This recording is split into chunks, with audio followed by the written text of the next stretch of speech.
So we're in Virginia. We're in what they call the historical triangle, which is Jamestown, York, and then Williamsburg.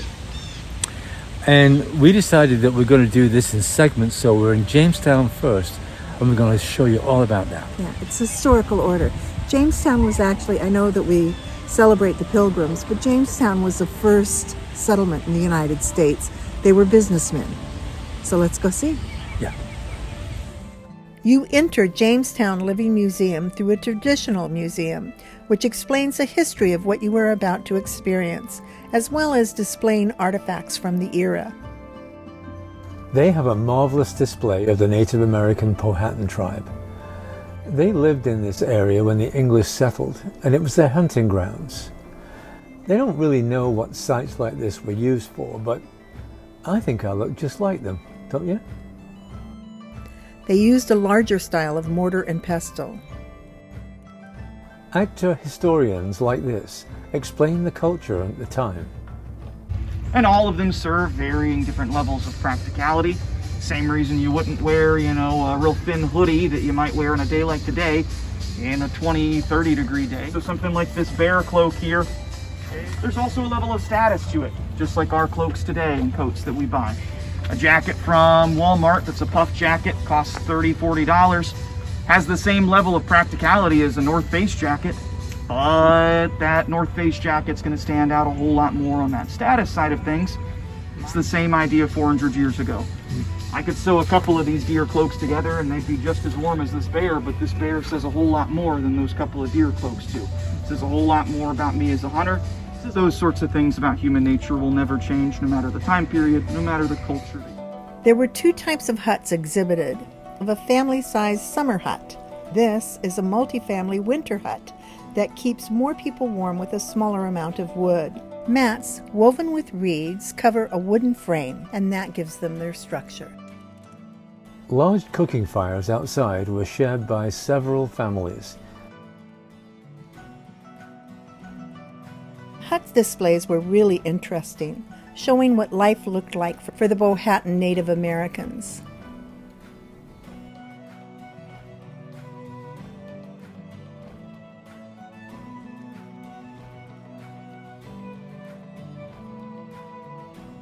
And then these were the sleeping benches. The baby carrier. Cradle board. Oh, it looks almost like snowshoes. I'm sure they are.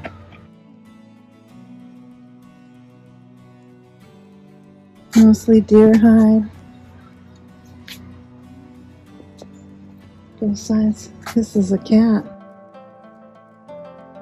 Animal skins were used for clothing, warmth, and lots of other things. These otter skins were turned into arrow quivers.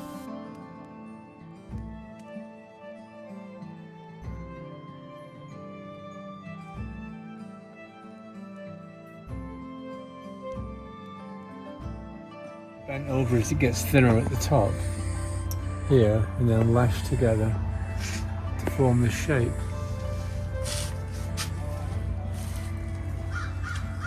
And this is split wood, so it's one of these that's been split in two so you can make it strong.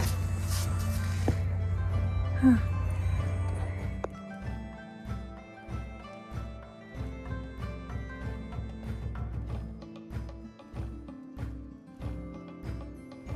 This was a demonstration of canoe building.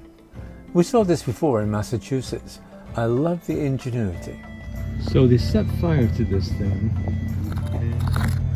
And here's a native scraping out her canoe. It's not easy. The shell actually bites into your hand. So you're scraping all the ashes off of that, right? All the charred bits. All the char bits, and then you can set fire to it again.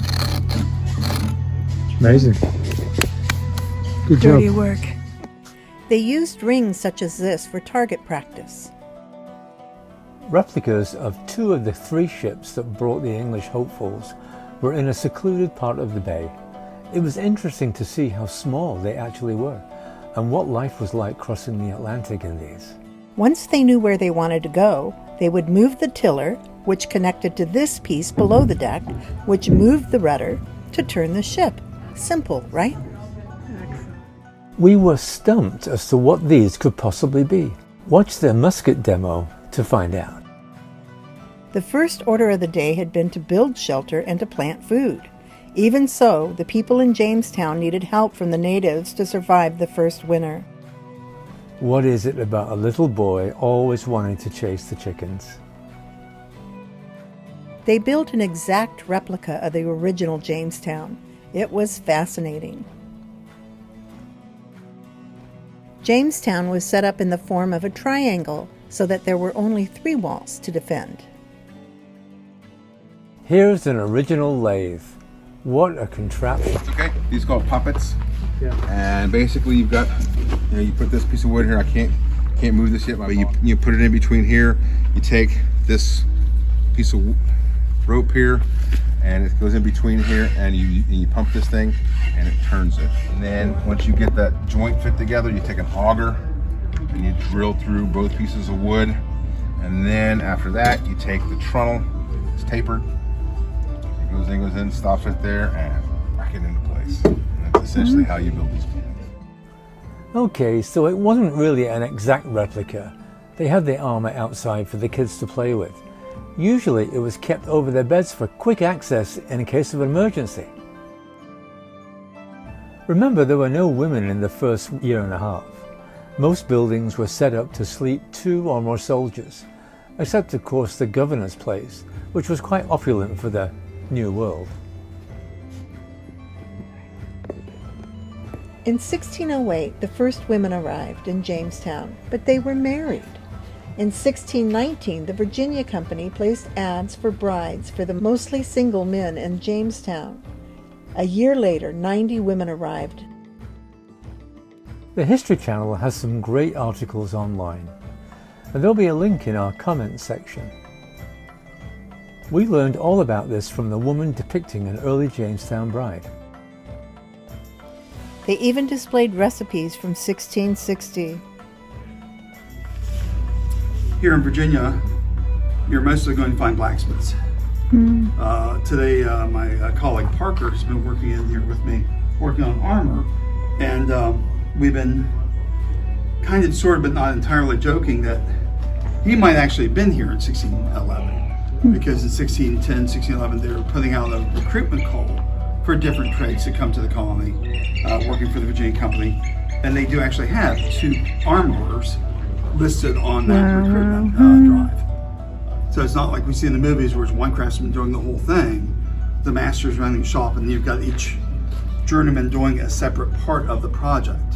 So for example, in a swordsmith shop, it'd be someone making the guard and pommel that would fit on this, someone else making the grip, someone making the blade, someone polishing the blade. A cutler putting it together, and the master cutler is the fellow taking the orders and inspecting it and putting his final stamp on his mark. Same kind of things happening with armoring, but 2 armorers coming here were going to be able to manufacture a lot, but they could repair. They could do an awful lot of repair. Remember that curious thing we found on the boat? This guy is going to tell you what it is. Each one of these would have enough gunpowder inside for 1 shot, anywhere from 9 to 24 of them hanging off of my chest. So imagine it. We're in a tightly packed formation on the battlefield, about like you guys are, and everybody's wearing about a half a pound of gunpowder strapped to their chest and carrying a burning rope. Wow.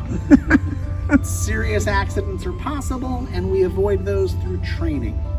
You're going to learn how to load and fire the gun following a drill that breaks the loading process into short, easy to remember steps. 42 of them. Oh my god. First things first, we're going to blow into the priming pan and wipe it out with our thumb to make sure there's nothing burning in there. And then you get the command, prime your piece. And you're going to fill that pan with a little bit of gunpowder. Shut the pan, shake it off, blow it off, and then cast about on your left-hand side. On the command, charge your piece with powder, you would pop one of these open and dump the contents into the barrel, dropping the bottle when you're done. Today, for safety reasons, we use paper cartridges like the cavalry were doing, So I'm going to go ahead and just open one of those up here.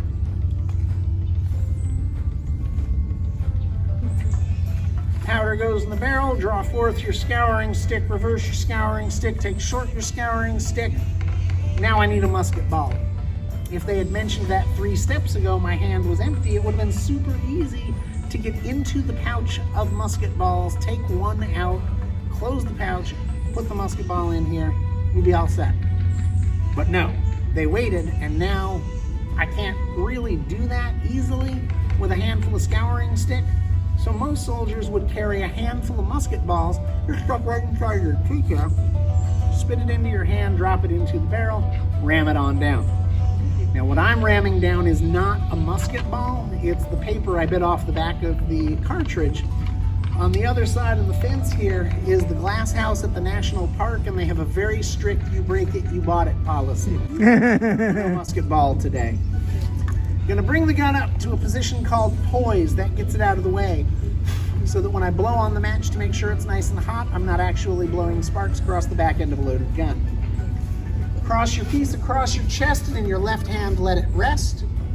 Cock your match, try your match, ward the pan. Now I'm going to stand here and wait for the firing commands to be given. The first of these is blow off your match and open your pan. When I hear that command, I do both of those things. The next is present your piece. That's when I'm going to aim the gun. And the final command is give fire. That's when I'm going to squeeze the trigger. That'll drop the match into the powder and make that joyful noise. Start to finish, this whole process should only take 15 to 20 seconds. Blow off your match and open your pan. Present your piece. Give fire.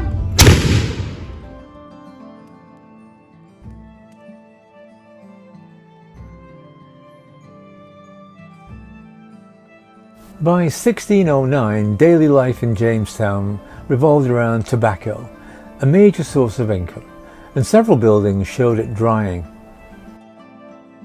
The makeshift thatch roofs were made of reeds.